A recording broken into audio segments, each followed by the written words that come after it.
Okay, now we'll hear about the recently released report from the National Academy of Public Administration titled The Impact of Sexually Transmitted Diseases in the United States, Still Hidden, Getting Worse, Can Be Controlled.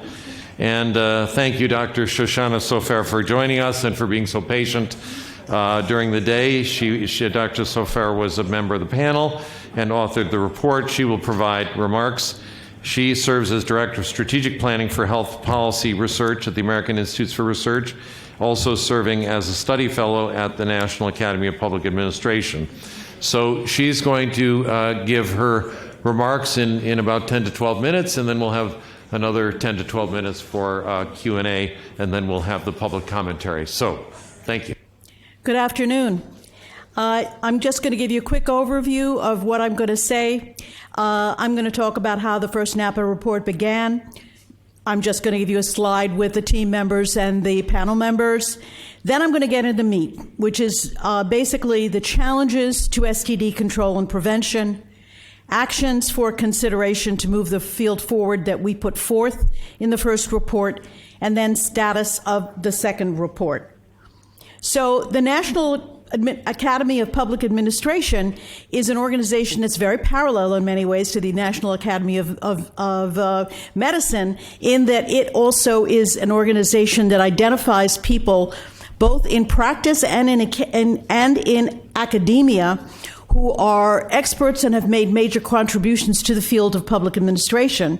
And in addition to fellows of NAPA being members of the organization, we also participate in running studies that are typically asked to do by governmental agencies and by non-governmental agencies. In our case, we got a request from the National Coalition of STD Directors, and we got that request about a year and a half ago, and we have completed one report and are very close to the end of a second report, which will be available soon.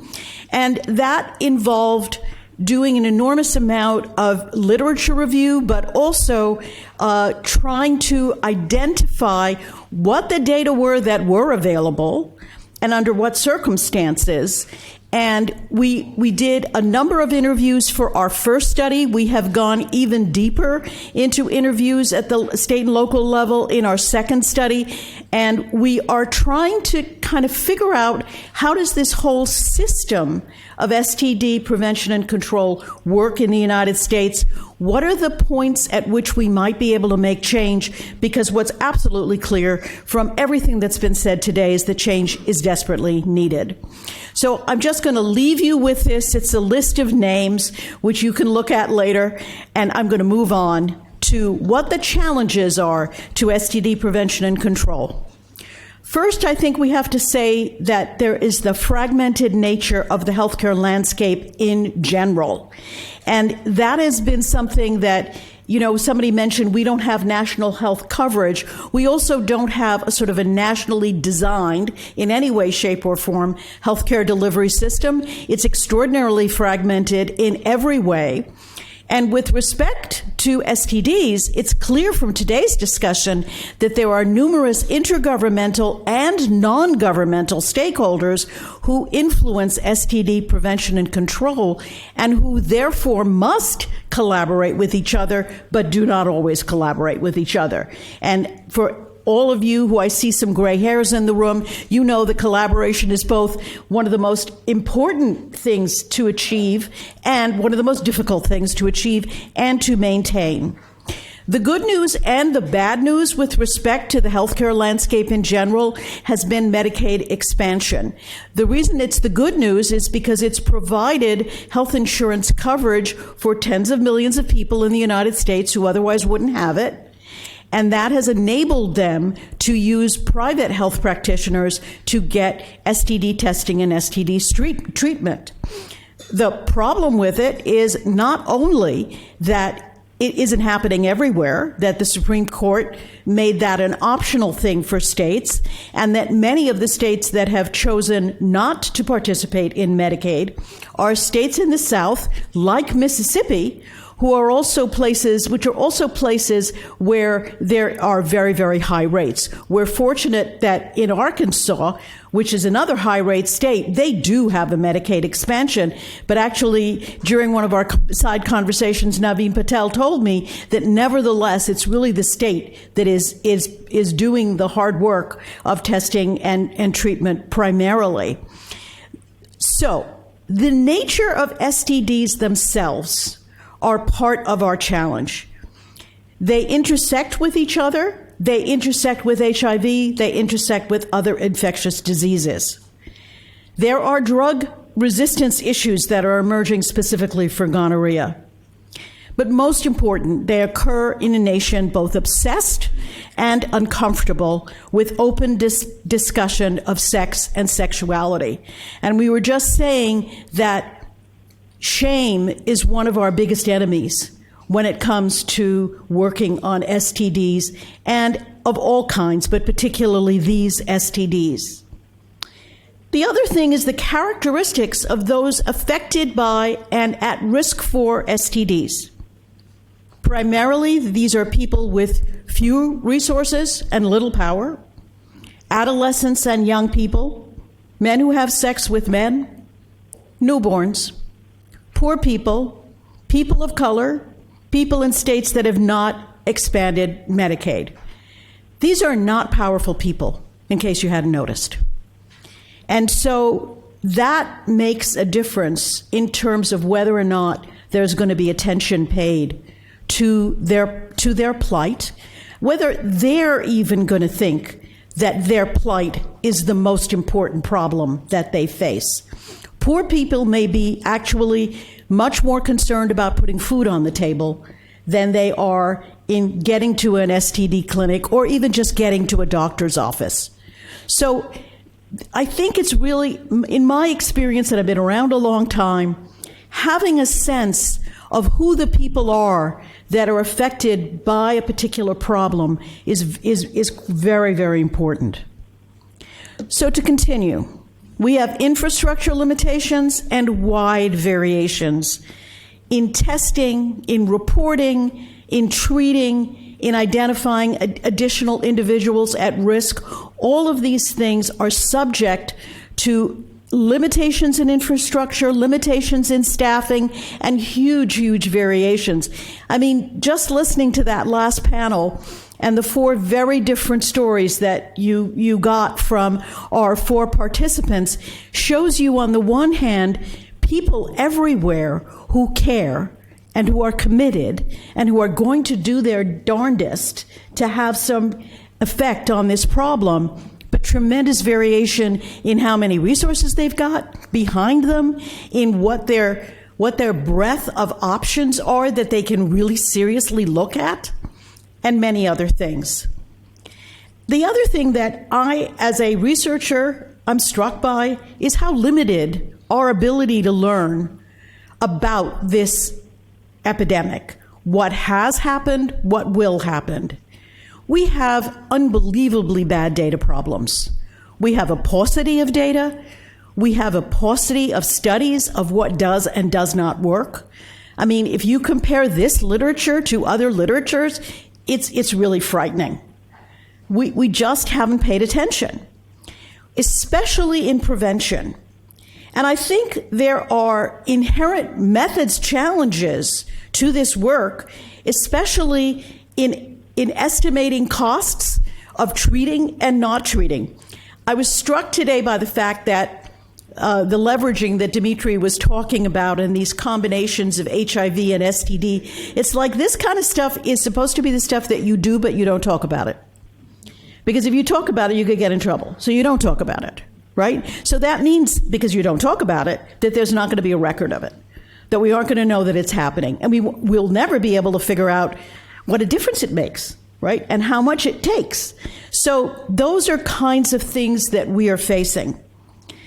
And in there, embedded in there, is this word shame, because this is considered a shameful set of conditions.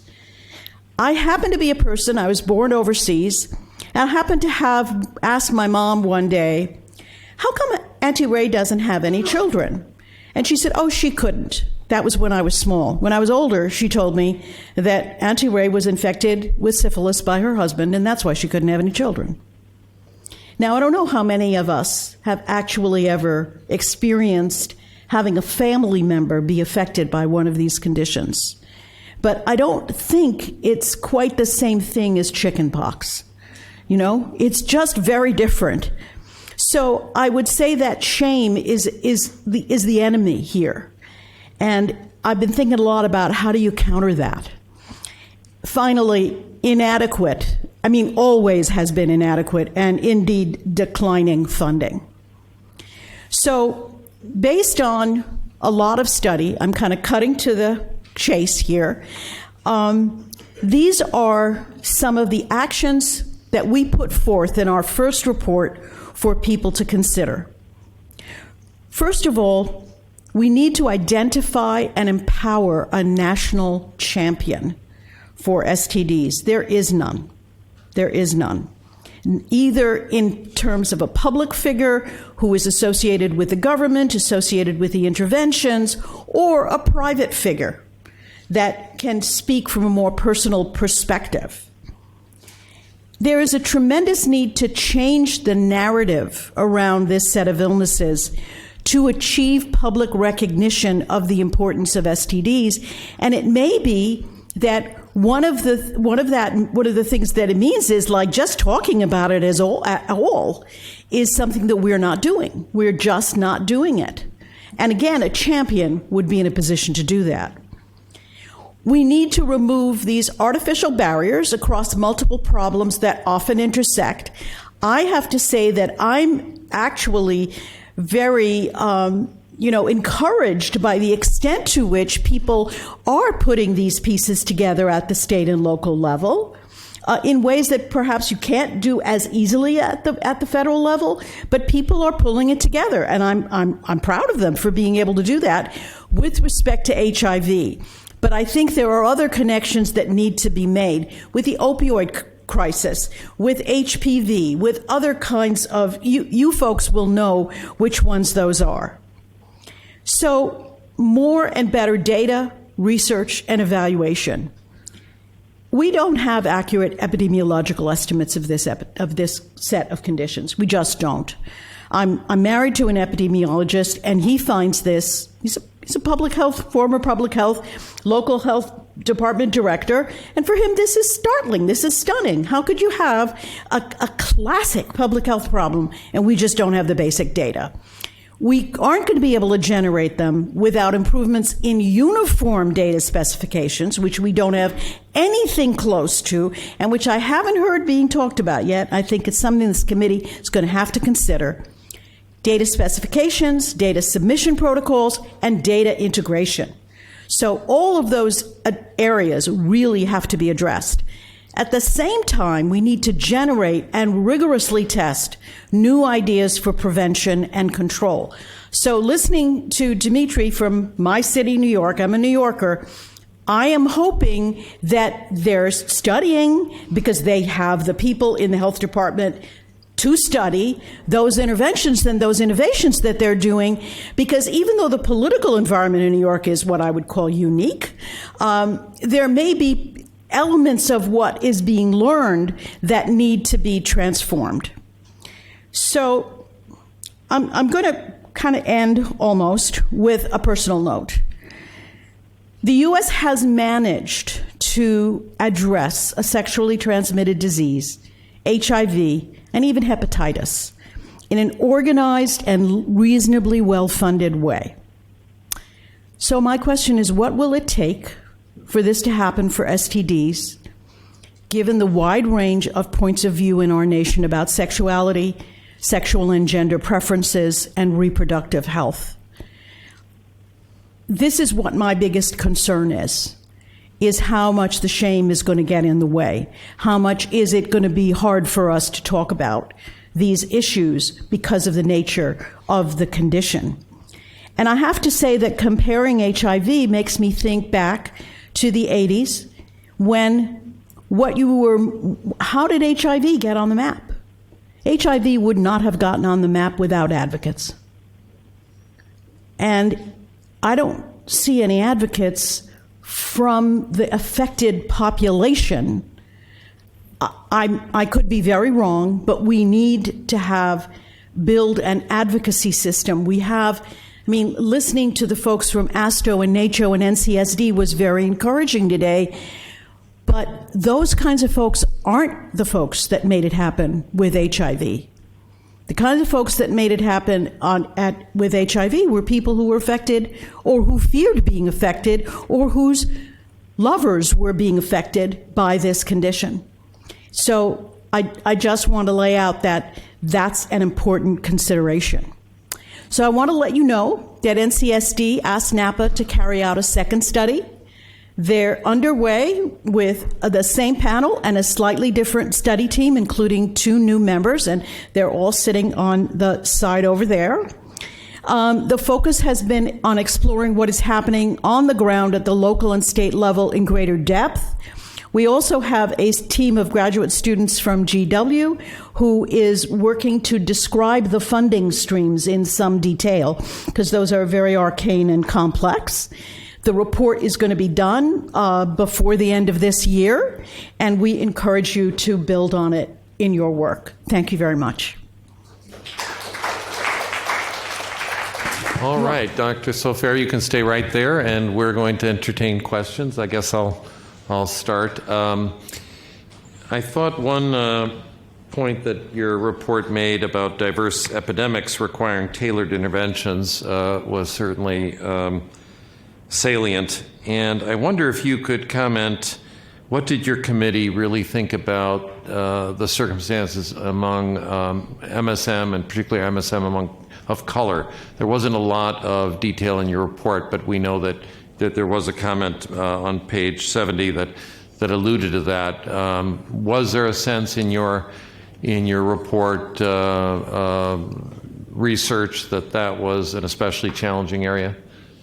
Well, I think that whoever your population is, you have to tailor both your communication to them and your way for providing services to them, to who they are, what they will respond to, what they will not respond to. It's very important to understand that. And that means having some communication with them. And I know that this has been, and it can be complicated. In New York City, in spite of all the good things that are happening around HIV, for example, trans women with HIV are still having an extremely, extremely hard time getting treatment that works for them, okay? So you've got to meet the population where they are. And I think that one of the problems with STDs is, where is our track of what people are doing? I think people are doing very specialized things in many places, but we don't have a record of it. And I think that lack of recording is really a big issue. Thank you. Jessica Wilby. Thank you for your presentation. I was wondering if you could actually speak a bit more to your idea of identifying and empowering a national champion, because I know from the research out there that if you have a celebrity or a public figure who does disclose an illness, people often then seek out more information, they often go seek out treatment and services, all of those things, but that identification sort of with those people is key. And my concern is that you've also mentioned, right, the stigma and the blame that's associated a lot with STDs. How do you kind of see those combating or working together? I don't think the committee was thinking about a champion in terms of, let's say, Rock Hudson. That's not what I think we had in mind. I think what we have in mind is somebody who is actually in the business of making policy and providing services in the STD world. Now, that champion may be somebody at CDC, it may be somebody else, but I think that what we're saying when we say we need a champion is that we need a voice, we need a credible voice, and we need a voice that's going to be present. There's so much silence around this particular set of illnesses. We don't talk about it. And I think part of the idea of a champion is both to pull all of the folks together, but also to give it voice. And we're not thinking about a celebrity. We're thinking about a person probably, I'm going to say at the national level rather than at the federal level, because this may not be a time when we can go federal, but I think we do need to go national. Does that help you understand what we had in mind? Okay. Any other questions? All right. Go ahead. I was looking for your slide where you said, we kind of need new models. We were talking during the break about we need a disruptor, right? We have been doing a lot of the same things, like the stigma. We're going to be fighting the stigma. That's going to be hard to change, a lot of people's beliefs. So how do we kind of turn this problem upside down? And I'm just wondering what kind of discussions your committee had about kind of looking for new approaches or new ways? Well, part of the problem that we faced was that there just are not that many studies that are good controlled studies of potential innovative interventions. That's why I was saying, I hope that somebody is doing some studies of a place like New York City. But we also need studies in Mississippi and in Arkansas and in Tennessee, other kinds of places where we can really look at what people are doing to solve knotty problems, right? And what are they doing? Let's describe it in some detail and see what a difference it makes. These may not be randomized controlled trials. I mean, I'm a big fan of randomized controlled trials, but when you're talking about something that's so rapidly moving and maybe peculiar to a particular kind of community, you may not be able to go an RCT route, but at least you can have a credible evaluation. And there just are just our literature review came up with very few, much less than we would have expected, of specific kinds of intervention studies. So maybe you folks have to come, be creative and maybe get other people in the field to start, really articulating innovations. And I actually think that we do need to articulate some innovations in the reproductive health, sexual health space, which I also want to point out, this is going to be a not easy space given what is happening with Title X. I mean, we now have large numbers of family planning providers turning away federal money. And some of that money is going to be replaced, but I think we have to be conscious of that as we go forward. Okay. Thank you very much. Bye-bye. Appreciate it. All right. Thank you. Best of luck.